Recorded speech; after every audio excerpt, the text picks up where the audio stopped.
हमारे सभी चाकियाड़ा में तहसीलदार के कंडीशन है कि 15,000 रुपये लेता है, बीपीएल बनाता है। मैं खुला चैलेंज कर रहा हूँ बालाजी महाराज की आज इस लोकार्पण और भूमि पूजन के कार्यक्रम में पधारे।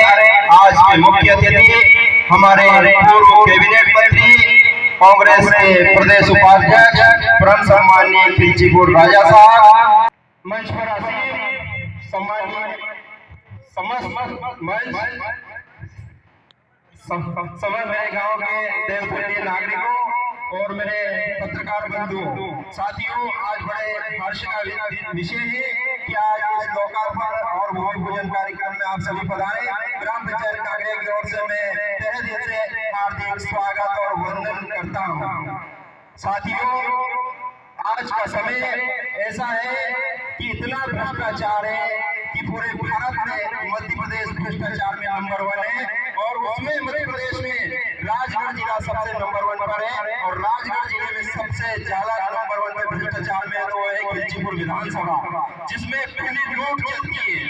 हमारा अभी अतिरिक्त प्रभार का सीओ इसका मेरे पास वीडियो भी है। इसी सामुदायिक भवन के लिए मैं गया, मेरे राशि की डिमांड की गई कि मुझे 5,000 रुपए दोगे तो फाइल पे साइन होगी। उसका मैं वीडियो मेरे पास है और मैं लोग भी गया भोपाल, लेकिन वहाँ भी मैंने 6,000 का डीजल जलाया। 3 रोज तक गया मैं, उन्होंने रिकॉर्डर किया, उसमें रिकॉर्ड नहीं हुआ। फिर मैंने भी उनसे बोला कि हमारी कांग्रेस की सरकार आने दीजिए, इसकी जरूरत नहीं पड़ेगी, हम इन भ्रष्टाचारियों को जड़ से उखाड़ के फेंक देंगे।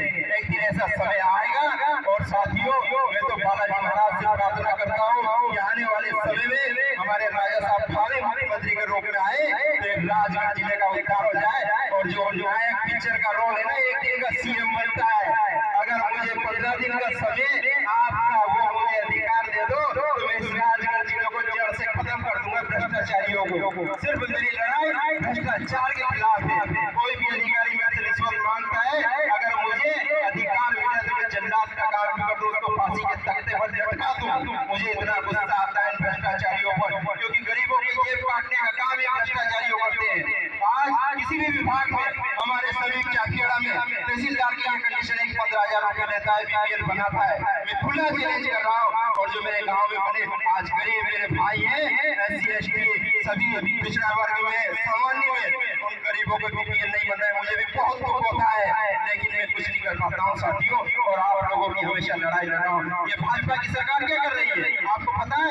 आपके पास 2.5 लाख रुपए की आवाज देती है और आपको 1 लाख रुपए 20,000 रुपए की आवाज देती है। लेकिन हम तो मजबूर है, हम क्या करें? हम तो विपक्ष में बैठे हैं, कुछ नहीं कर सकते साथियों। ये आपके आपको इतना बड़ा धोखा कर रहे हैं, क्योंकि वो 1,30,000 रुपए की और वहाँ सारे पक्के मकान बने हुए हैं। हमारे यहाँ अगर किसी का पक्का मकान है तो उसका जियो टैग नहीं होता है। मेरे गाँव के अभी 8-10 रिजेक्ट कर दिए, कहा कि पक्के हैं। और इस बात से हमारे पूर्व जनपद अध्यक्ष जगदीश जी भाई साहब वाकई में उनको पता है सारी चीजें क्या है, और आज भी वो डिलीट करते हैं। क्यों? इस पंचायत से रिश्वत नहीं पहुंचती है। ये पंचायत भ्रष्टाचार मुक्त है, तो इस पंचायत में कोई अधिकारी काम करने को पसंद नहीं होता करता है। अभी मेरे पास एक ऑफर आया, हमारे सरपंच साहब दिए भाई रामविलास जी खारपा के, और उनके और मेरे पास फोन आया कि आपको 25 लाख रुपए का टीन सेट काम सामुदायिक भवन दे देते हैं, लेकिन आपको 20% कमीशन देना पड़ेगा। 20% कमीशन कितना होगा मेरे भाइयों? 5 लाख रुपए। और मेरे को काम कितने का करवाना? 25 लाख का। और फिर 5% 10% जनपद में मेरे को देना है। तो मेरे पास कितने बचे? 17.5 लाख। 17.5 लाख में मेरे को काम कितने का करवाना? 25 लाख रुपए का। मैंने कहा मुझे नहीं चाहिए तुम्हारे पैसे, तुम्हारे पास रखो, नहीं होगा विकास सरकार बनेगी तब करवाएंगे। कोई दिक्कत नहीं है भाइयों। मैं गाँव वासियों से भी समाप्रार्थी हूँ, क्योंकि मैं विपक्ष में बैठा हूँ, इसलिए मैं काम नहीं करवाता हूँ। मैं क्षमा चाहता हूँ आप लोगों से भी। और साथियों, ये कंडीशन चल रही है इस सरकार में, यही सामुदायिक भवन अगर हम किसी से लेते भाजपा से तो 1 लाख रुपए मुझे कमीशन देना पड़ता। आज इस सामुदायिक भवन ईमानदार नेता ने हमें पैसे दिए और मैंने भी ईमानदारी से पैसे लगाए, तो आज एक भव्य सामुदायिक भवन हमारे गाँव में बना और मैं इस गाँव की दशा और दिशा बदल देता।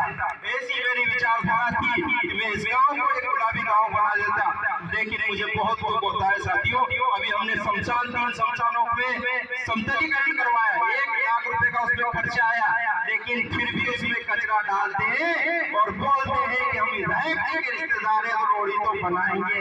क्या बताऊं मैं, अभी मेरे पास भाई साहब बैठे थे, मैंने उनसे यही निवेदन किया। वो कहते हैं कि आप बहुत अच्छा काम कर रहे हैं। उनका साहब आप सहयोग कर दो, इस गाँव को हम स्वच्छ गाँव बना दें, ये कंडीशन देती है। कल तहसीलदार साहब ने हमने आवेदन कर रखा था, 1 महीने हमारे पत्रकार भाई बैठे इमरान जी, मैंने इनसे बोला बेटा कल मैं छापियाड़ा के डब्बे में धरना दूंगा और चक्का जाम करूंगा।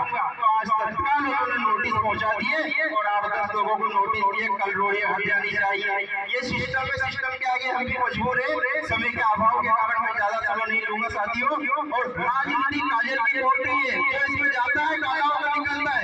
ऐसी राजनीतिक व्यवस्था में ईमानदारों को सक्रिय रहना, बेब्याज छवि बनाए रखना बहुत कठिन है मेरे भाइयों, बहुत कठिन है ऐसी व्यवस्था में।